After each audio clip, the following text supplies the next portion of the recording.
The clock on the wall was stuck at 6:48. Not broken, just loud. Every tick landed in my skull like a hammer, echoing through a house that still smelled like her perfume. She was in the hallway, yelling. Not crying. Not shaking. Just yelling like it was a debate, and she already knew she'd win. I'm not a child, Curtis. I don't need your permission to go out. I didn't answer. I had already opened her phone 15 minutes earlier. I had already read the message from someone named Mick Wineglass. I had already seen the photo, her smile, her dress, her hand around his neck. So I just watched her zip up her boots. She wasn't packing a bag. She wasn't storming out. She thought she was just going for the night. A little rebellion. A little flirting. And I was supposed to wait on the couch like a good husband until she got it out of her system. Fine, I said. Not because I agreed. Not because I forgave. Go. I don't think she heard the way I said it. I don't think she saw the envelope in my hand behind the armrest. And I know for a fact she didn't expect the last part. But don't come back. She paused with her fingers on the doorknob, turned halfway, then smiled. A mocking kind of smile, like I was bluffing. Like she knew I wouldn't survive 2 days without her. Then she laughed. Actually laughed. And shut the door behind her like it was just any other Thursday. That was the moment I stopped being married. I walked into the kitchen and placed the envelope on the table. Inside, a printed screenshot of her messages. Her car's GPS history for the last 6 months. A receipt from a boutique hotel she never knew I visited. And a copy of the divorce papers she didn't think I had the nerve to file. But the last item? A letter. A short one. It simply said, "You walked out. I'm just making it official." She didn't come back that night. I stayed up. I didn't mean to. I wasn't hoping she'd change her mind or feel guilty halfway through dinner with him. I just couldn't move. I sat in the armchair next to the hallway where her voice had echoed not even 2 hours earlier. It was weird how her absence still felt like presence, like the room had memorized her attitude and was still performing it. By 2 a.m., I realized something. I wasn't sad. Not exactly. I was hollow, like someone had turned off the electricity inside me. I wasn't even sure if I was mad. That might have been easier. I slept for 3 hours. Barely. And then I did something I'd never done before. I didn't make her coffee. I didn't turn on the news like usual. I just stood in the middle of the kitchen holding the letter I wrote the night before, reading it over and over again like it belonged to someone else. And then I left it on the table. Not with a dramatic flair. I didn't even fold it. I left it wide open. I wanted her to read it. Every word. Especially the part where I said, "You've been gone for months, Hallie. Last night was just the first time you used the front door to prove it." I took my keys, my bag, and a few things I'd hidden away weeks earlier when I started suspecting.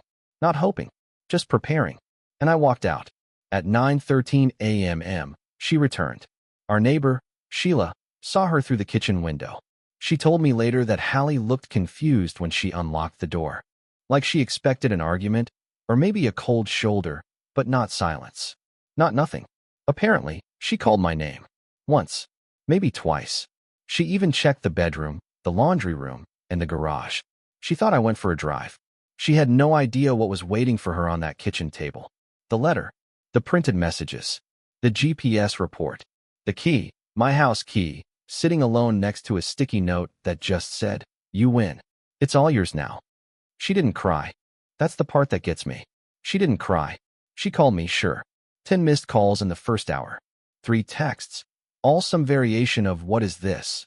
and "Are you serious right now?" But she didn't say sorry. She didn't ask me to come home. She just wanted to know how I found out. Like the betrayal wasn't the issue. Like the only thing that mattered was the exposure. And that told me more than anything she could have said with words. At 3:11 p.m., my phone rang from an unknown number with a California area code. I let it buzz 3 times before I answered. I don't know why I picked up. I wasn't in the mood to talk, especially not to anyone I didn't know. I had spent most of that morning sitting alone in my car at Bellfield's only park, parked under the same tree where Hallie and I had once eaten snow cones after our 3rd date. I didn't cry. I didn't even flinch. I just watched ants crawl across the dashboard and wondered if they ever felt lost when the colony moved on. The man's voice on the line was calm, but too rehearsed. "Is this Curtis Myers?" "Speaking," I said, already on edge. "I don't mean to startle you," he said quickly, "but I think we should talk. It's about Hallie, your wife." I didn't answer immediately. I could feel my jaw tighten. Who is this? My name's Trent, he replied. You don't know me. But I knew Hallie. For about 5 months. The way he said, knew, told me everything before he even had to explain. My throat went dry. He continued before I could stop him. I'm not calling to fight or to start anything. But she never told me she was married. I didn't know until last night when I saw your name on the envelope. The envelope? My letter. So he had been there. Probably picked her up. Probably watched her unravel that paper and pretend it was a joke. She told me she was divorced. That she was still figuring stuff out. That things were complicated. He sighed. I believed her. I feel like a fool now. I stayed silent. She blocked me after that, he added. Said she didn't want drama. But I figured if I didn't tell you, no one else would. I know what it feels like to be the last one in the room to realize you're the only one who didn't know. That line hit me harder than I expected. The last one in the room. Yeah, that was me. That had always been me. The man folding laundry while she texted someone under the blanket. The guy making grocery lists while she was making up excuses. I had been fighting for a marriage that was already quietly expired. I appreciate the call, I finally said, my voice flatter than I intended. But I'm not sure what to do with this. Trent didn't push. I just thought you deserved to hear it from someone other than her. He hung up after that. I sat there in my car for a long time, staring at the empty seat beside me where she used to sit during our weekend drives. For a moment, I imagined her there again, laughing at one of my bad jokes, hand resting on the gear shift like she used to do. And then that image vanished, just like she did. And what I couldn't stop thinking about was this. If Trent hadn't found that letter, how long would the lie have lasted? Another month? A year? A lifetime? That night, I didn't go home. I booked a cheap motel room just outside of town. Same room number we had on our honeymoon, completely by accident. But nothing about that night felt romantic. It just felt quiet. And I had no idea that in the morning, the quiet would be replaced by the knock that would shake everything loose. It was barely past 7 a.m. when I heard the knock. 3 slow, deliberate thuds on the motel door. I didn't jump. I didn't even react at first. I was already dressed, already awake.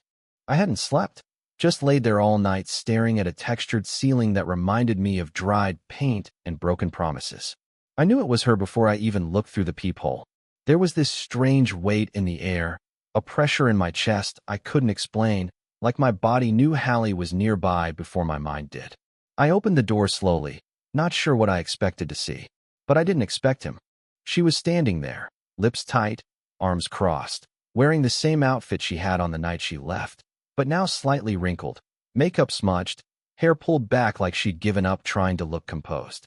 And right beside her, leaning casually against the doorframe, was a man I'd never seen before. Tall, tan, confident in the way that makes your stomach not even if he hasn't said a word.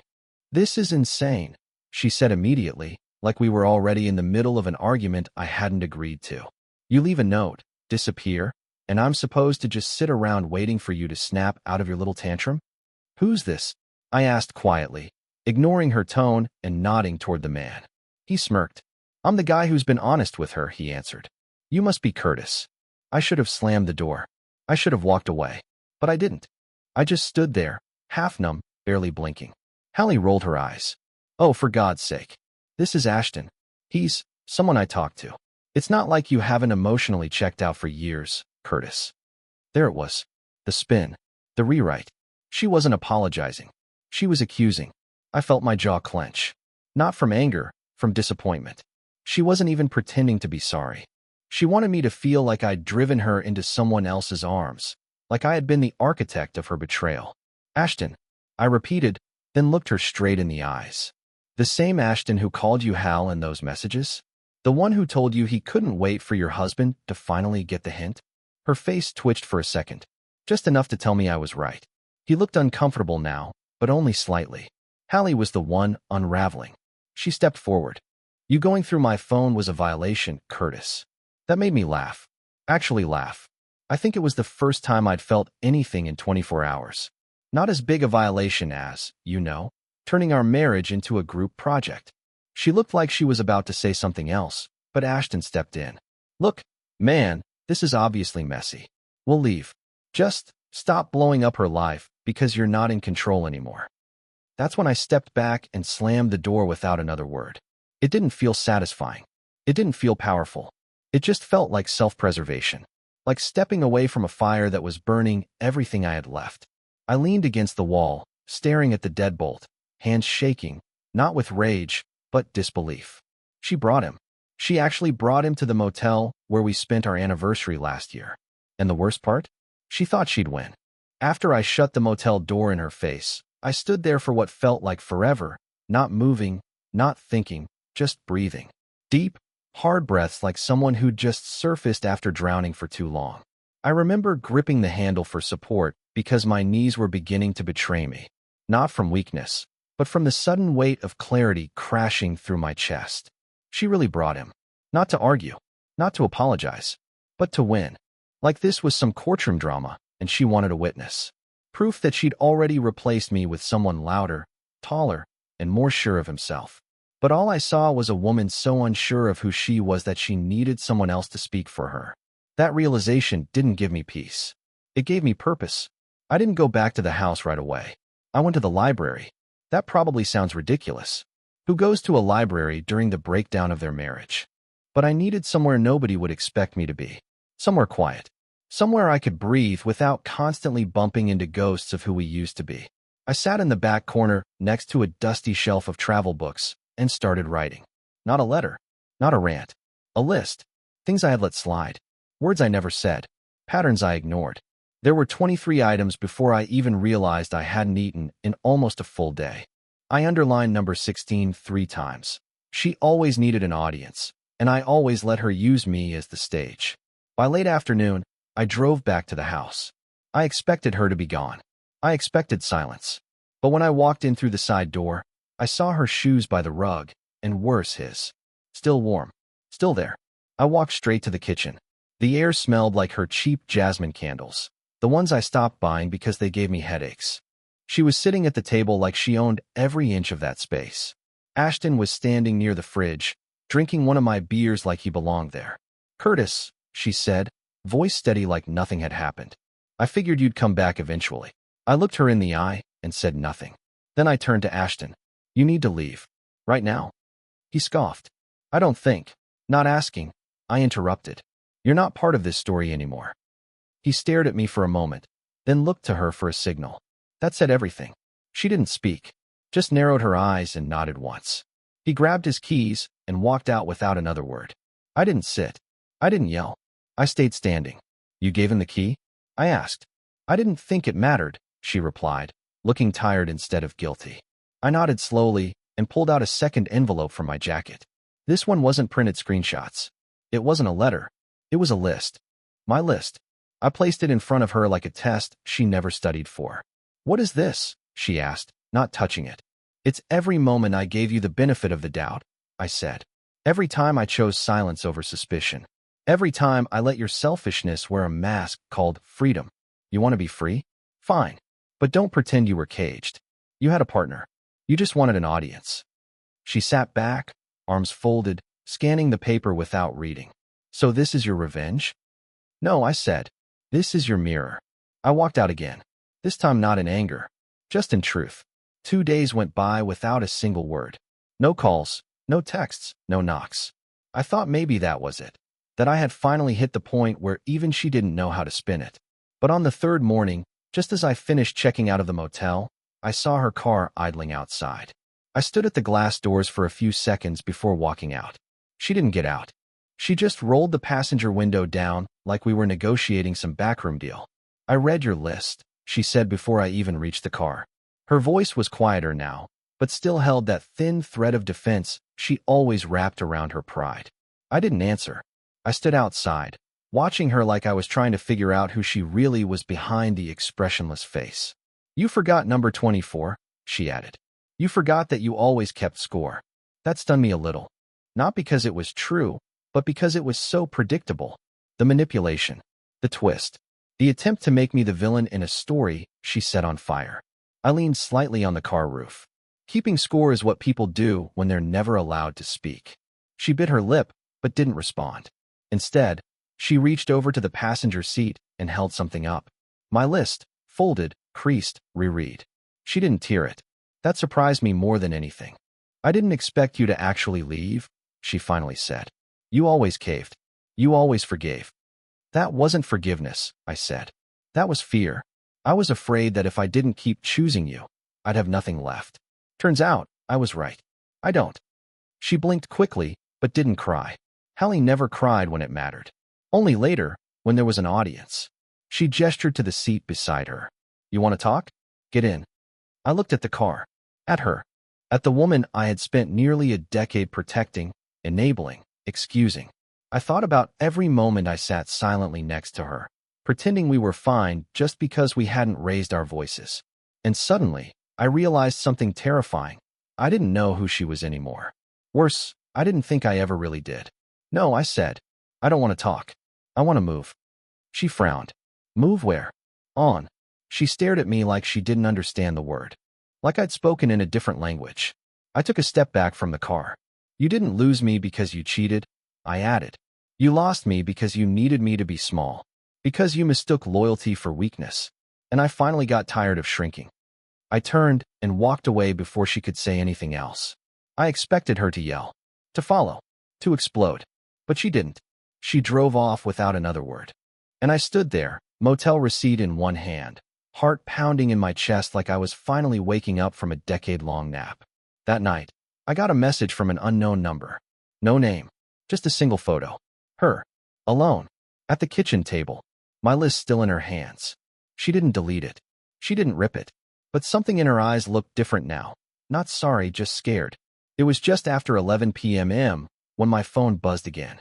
I had been staring at the motel ceiling, the same tiny brown water stain above the bed catching the shadows from the streetlight outside. I hadn't planned to answer. But the name on the screen stopped me cold. Erin Halpern. It took a full 30 seconds to place it. Erin, Hallie's old co-worker. The one she used to call unbearably sweet. Her words, not mine. We'd only met twice. Once at a holiday party, once when she accidentally dropped off Hallie's laptop. Both times she was polite, distant, almost cautious around me. I assumed she was just quiet. Now I wasn't so sure.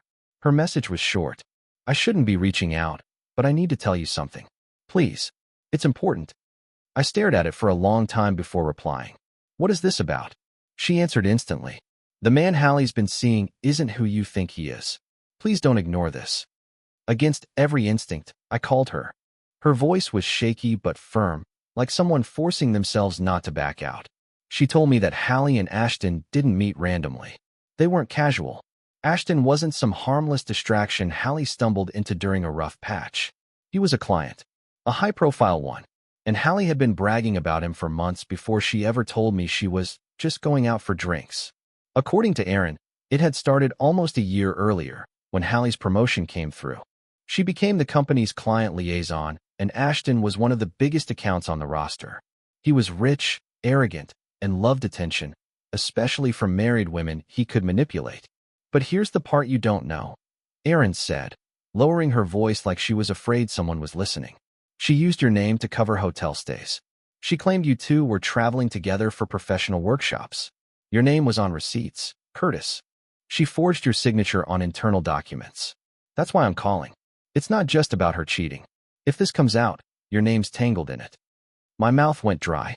I couldn't even speak for a minute. I just listened to her breathing on the other end, quiet and nervous.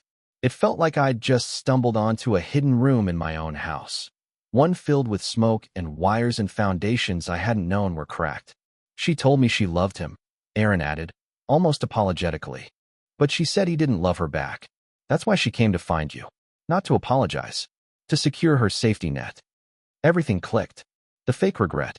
The photos she sent me at the table. The sudden calm after weeks of distance. She wasn't scared of losing me. She was scared of exposure. I didn't want to get involved, Erin said. But your name's being thrown around in places you don't belong. I ended the call with a thank you and nothing else. I didn't sleep that night. The next morning, I went back to the house, but not to talk. I opened my laptop, printed every document I had. The GPS logs, the messages, and now, Erin's affidavit, signed, dated, and scanned. I slipped everything into a file folder, labeled it contingency, because Hallie hadn't just betrayed me.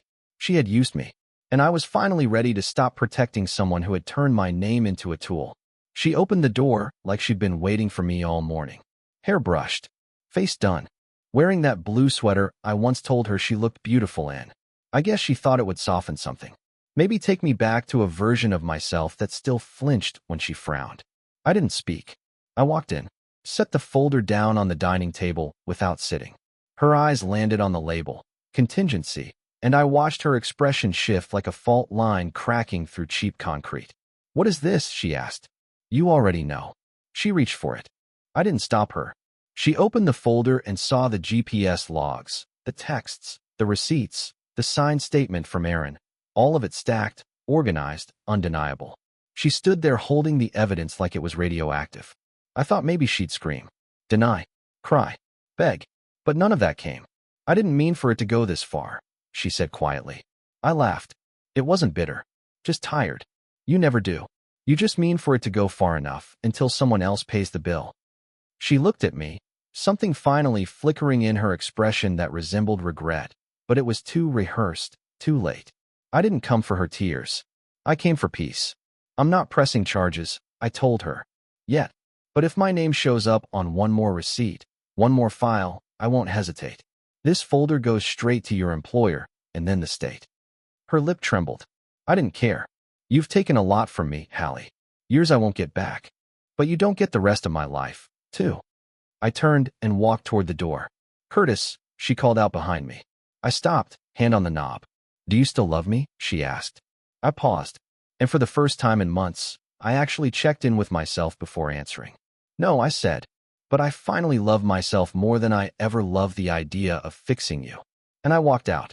Not stormed, not slammed the door, just left. I didn't go back to the motel. I didn't even go home. I drove to the city, a few hours away, to stay with my cousin for a while. And you know what? That night, I slept. Like actually slept.